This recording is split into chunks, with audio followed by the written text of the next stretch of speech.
देखिए दोस्तों, अब सुनने में आया है कि एक गाड़ी की जो है टाइटल उसका सस्पेंड कर दिया गया है। अब वो क्यों हुआ है, तो जितनी भी तकरीबन इंफॉर्मेशन थी मैंने आप लोगों के साथ शेयर की थी, आपको याद होगा। उसी टाइम मुझे याद है अक्सर लोगों ने यही कमेंट्स किए थे कि ऐसा कुछ भी नहीं होने वाला, एफबीआर ने इस तरह की कोई सख्तियां नहीं बढ़ाई, ये सिर्फ और सिर्फ आप यूट्यूबर ने ही हमें जो है डराया हुआ है, धमकाया हुआ है। अस्सलाम वालेकुम दोस्तों, जब सितंबर के महीने से एफबीआर की तरफ से जोरों शोर दिया गया था, जोरों शोर था एफबीआर की तरफ से कि आप लोग जो है अपने टैक्स जमा करवा दो, टैक्स रिटर्न करवा दो, टाइमली टैक्स जमा करवा दो। अक्टूबर तक जो है ये टाइम था, उनकी लास्ट डेट थी 31 अक्टूबर। तो जितनी भी तकरीबन इंफॉर्मेशन थी मैंने आप लोगों के साथ शेयर की थी, आपको याद होगा। उसी टाइम मुझे याद है अक्सर लोगों ने यही कमेंट्स किए थे कि ऐसा कुछ भी नहीं होने वाला, एफबीआर ने इस तरह की कोई सख्तियां नहीं बढ़ाई, कोई जो है रद्द अमल नहीं देगा एफबीआर, कोई एक्शन नहीं लेगा, ये सिर्फ और सिर्फ आप यूट्यूबर ने ही हमें जो है डराया हुआ है, धमकाया हुआ है, हमारे लिए जो है हाइप क्रिएट किया हुआ है,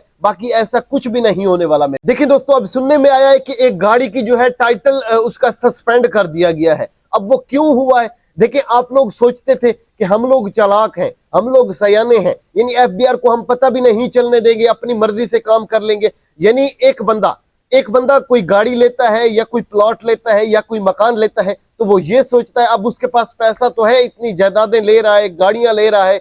अब एफबीआर की तरफ से तो यही कहा गया था कि नॉन फाइलर बंदा ये सारी चीजें नहीं कर सकता, उसके लिए इन चीजों में पाबंदियां होंगी। यानी नॉन फाइलर बंदा ना गाड़ियां खरीद सकता है और ना फिर जो है प्लॉट वगैरह खरीद सकता है, जायदाद खरीद सकता है, मकान की खरीदो फरोख्त नहीं कर सकता। इसके अलावा जो है इंटरनेशनल ट्रैवलिंग पर भी पाबंदी थी। अब लोगों ने क्या सोचा, लोगों ने ये सोचा दोस्तों, अब एक बंदा जो है कोई गाड़ी ले रहा है, वो क्या करेगा, पैसे उसके अपने होंगे, हर चीज उसकी अपनी होगी, वो क्या करेगा, अपनी बीवी के नाम करवा देगा, अपने बच्चों के नाम करवा देगा, यानी किसी और के नाम करवा देगा। वो खुद नॉन फाइलर होगा, ले खुद रहा होगा, चीज को खुद वो ले रहा होगा, सेल कर रहा होगा, लेकिन वो जो चीज होगी वो अपने बीवी के नाम पे करवा देगा, अपने बच्चों के नाम पे करवा देगा। यानी एक ऐसा बंदा ढूंढेगा जो फाइलर होगा, उसी के नाम पे करवा देगा ये चीज। यानी कि वो खुद नॉन फाइलर होगा, खुद उसको टैक्स देने की जरूरत नहीं है। घर में से एक दो बंदों को फाइलर कर लिया जिनकी इनकम कम हो, यानी टैक्स भी हमें कम देना पड़े, और इस तरह से वो अपनी चालाकी दिखा के जो है टैक्स से भी बच जाए मेरे भाई। तो आप लोगों को क्या लगता है, एफबीआर को ये चीजें पता नहीं चलेंगी, एफबीआर को ये टोटली इंफॉर्मेशन आप लोगों की नहीं जाएगी भला? देखिए दोस्तों, आप लोग जब भी ऐसा कोई काम करते हो, जब भी कोई ऐसा अमल करते हो, तो ये जो आपकी इंफॉर्मेशन होती है ये टोटली एफबीआर की तरफ से अपना पहुंचती है, एफबीआर की तरफ जाती रहती है। किस तरह से भला, खा वो बैंक के जरिए जाए, खा वो नादरा के जरिए जाए, यानी आप लोगों की टोटली जो इंफॉर्मेशन होती है वो एफबीआर की तरफ पहुंचती रहती है। ये आप लोग किसी खुशफहमी में ना रहें कि एफबीआर को इन चीजों का पता नहीं चलेगा, एफबीआर की तरफ ये टोटली इंफॉर्मेशन जाती रहती है मेरे भाई। देखिए दोस्तों, पहले इस तरह होता था कि अमीर लोग जो है अक्सर टैक्स से बच जाया करते थे। किस तरह से, कोई जुगाड़ वगैरह लगा लिया, मतलब या नॉन फाइलर रह गए, यानी किसी जुगाड़ के जरिए अपने आप को छुपा लिया, यानी अमीर लोग अपने टैक्स जमा ना करवाते, किसी न किसी जुगाड़ के जरिए वो बच जाते। लेकिन गरीब लोग बेचारों को जो है पूरे अपने टैक्स जमा करवाने पड़ते थे। लेकिन दोस्तों अब इस तरह नहीं होगा, अमीर भी अपना टैक्स जमा करवाएगा, गरीब भी, जिसकी जितने टैक्स बनते हैं वो अपने टाइमली टैक्स रिटर्न करवाएगा। वगरना अगर कि वो टैक्स जमा नहीं करवाता, जैसे कोई अमीर शख्स जो है पहले जुगाड़ लगाते थे,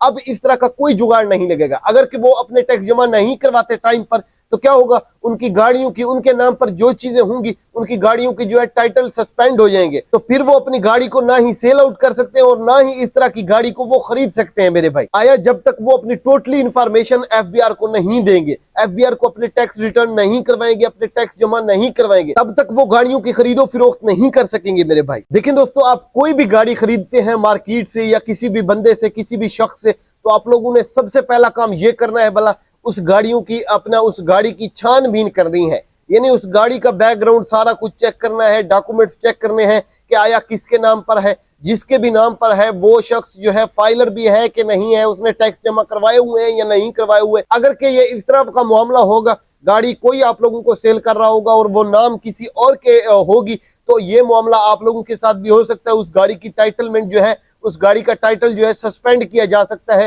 तो फिर आप लोगों के लिए ये मसला क्रिएट हो जाएगा मेरे भाई। आप लोगों ने एहतियात करनी है, ख्याल रखना है, जब भी कोई गाड़ी वगैरह खरीदे तो उसको जो है अच्छे से छानबीन कीजिएगा, अच्छे से जानिएगा कि इसके डॉक्यूमेंट्स वगैरह हर चीजें क्लियर हैं, इसके टैक्स जमा किए हुए हैं एफबीआर की तरफ से। अगर कि इस तरह का मामला हो जाता है, यानी उसके टैक्स जमा नहीं होते, उसकी टाइटल जो है सस्पेंड हो जाता है, तो फिर आप लोगों के पास सिर्फ और सिर्फ एक ही ऑप्शन होगा, लास्ट ऑप्शन यही होगा कि आप लोगों को जो है इंफॉर्मेशन अपनी टोटली एफबीआर को देनी होगी और एफबीआर को जो है टैक्स भी जमा करवाने होंगे, जितने उस हवाले से टैक्स बनेंगे मेरे भाई, तभी आपकी गाड़ी जो है क्लियर हो सकेगी मेरे भाई। बाकी दोस्तों लास्ट में अगर कि आप लोग अपने टाइमली टैक्स जमा करवा रहे हो, आप लोग अपने टैक्स दे रहे हो, तो आप लोगों को घबराने की कोई बात नहीं है, डरने वाली कोई बात नहीं है। आप लोगों को इन चीजों से जो है परेशानी का कोई सामना नहीं करना पड़ेगा, क्योंकि आप लोग तो टाइमली अपने टैक्स जमा करवा रहे हो। ये सिर्फ और सिर्फ बातें उनके लिए हैं जो लोग जिन्होंने टैक्स जमा नहीं करवाए हुए, या फिर जो अपनी चालाकियां सोच रहे हैं, जो कि एफबीआर को पता नहीं चलेगा, हम लोग जो है टैक्स से भी बच जाएंगे, अपने जुगाड़ लगा लेंगे मेरे भाई। ये सारी बातें जो है उनके लिए थी मेरे भाई। अगर कि टाइमली आप अपने टैक्स जमा करवा रहे हो तो ये चीजें आपके लिए बिल्कुल नहीं है, आप लोगों को घबराने की जरूरत नहीं है, आप लोगों को परेशान होने की जरूरत नहीं है मेरे भाई। और इसके अलावा भी अगर कोई आप लोगों के सवाल जहन में आ रहा है एफबीआर टैक्स के हवाले से रिलेटेड, तो आप लोग कमेंट सेक्शन में मुझसे जरूर पूछ सकते हो मेरे भाई। अब तक के लिए इतना ही। उम्मीद करता हूं कि मेरी आज की वीडियो आपको अच्छी लगी होगी। कमेंट सेक्शन में जरूर बताइएगा कि मेरी आज की वीडियो आपको कैसी लगी। वीडियो अच्छी लगी हो तो लाइक जरूर कीजिएगा और अपने दोस्तों के साथ भी शेयर कीजिएगा। अपना ढेर सारा ख्याल रखिएगा और दुआ में याद रखिएगा।